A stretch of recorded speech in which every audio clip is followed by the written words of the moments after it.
বাংলাদেশের যে টেক্সটাইল সেক্টরকে নিয়ে যে এই সমস্ত কুচক্রী মহল ষড়যন্ত্র করছে, আমাদের সক্ষমতার তুলনায় সেগুলো কিছুই নয়। আমরা সেটা প্রমাণ করেছি। 28 অক্টোবরের পটভূমি তৈরি হয় টেক্সটাইলের আন্দোলনের মধ্য দিয়ে।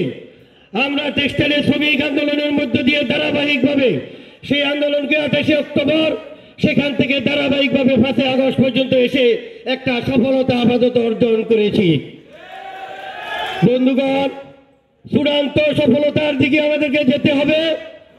নেতা একজন, দেশ নায়ক তারেক রহমান।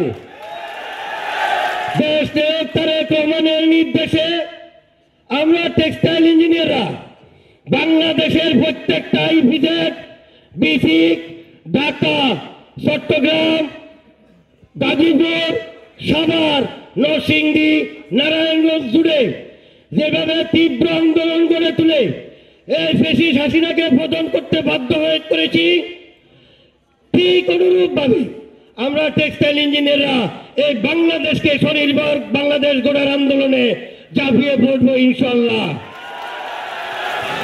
আমরা বাংলাদেশের টেক্সটাইল ইঞ্জিনিয়াররা শুধু সহযোগিতা চাই, যেটা যদি বিএনপির কাছ থেকে যত উপযুক্ত সহযোগিতা পায়, সকল ষড়যন্ত্রের বীর জাহাজ উঠে ফেলে আবারও বাংলাদেশকে ভিয়েতনাম, চায়না, ইন্ডিয়ার উপরে নিয়ে যেতে আমরা পারবো ইনশাল্লাহ। আপনাদের নিশ্চয় মনে আছে, বিএনপির গত শেষ টার্মে পর্যন্ত চায়নাকে টপকিয়ে বাংলাদেশ বস্ত্র রপ্তানিতে প্রথম ছিল। দীর্ঘ প্রশাসনে আমরা সেটা নস্যাৎ হয়েছে।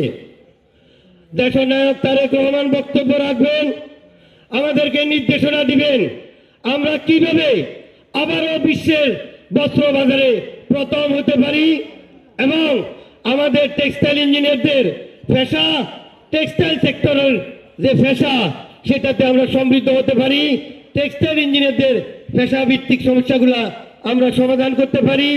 এ বিষয়ে আমরা দেশ নায়ক তারেক রহমানের পক্ষ থেকে গুরুত্বপূর্ণ নির্দেশনা কামনা করছি। সংগ্রামী সাথী ও বন্ধুগণ, আমরা দীর্ঘ সংগ্রাম সব করাতে ছিলাম এবং আজ পর্যন্ত আমরা কখনো আন্দোলন সংগ্রামের সাথে আপোষ করিনি। আমাদের সাধারণ টেক্সটাইল ইঞ্জিনিয়ারদের একটা দাবি, আমাদের সম্মিলিত পেশাজীবী পরিষদের সকল সংগঠন সমানভাবে সক্রিয় না থাকলেও জাতীয় নির্বাহী কমিটিতে একাধিক পদ প্রত্যেকটা সংগঠন প্রায় আছে, কিন্তু টেক্সটাইল সেক্টর থেকে এই জাতীয় নির্বাহী কমিটিতে আমাদের কোনো প্রতিনিধিত্ব নেই। যদি আমাদের প্রতিনিধিত্ব নিশ্চিত হয় তাহলে আমরা সমৃদ্ধ টেক্সটাইল সেক্টর এবং স্বনির্ভর বাংলাদেশ গঠনে আরো বলিষ্ঠ ভূমিকা রাখতে পারবো বলে আপামর টেক্সটাইল ইঞ্জিনিয়াররা মনে করেন।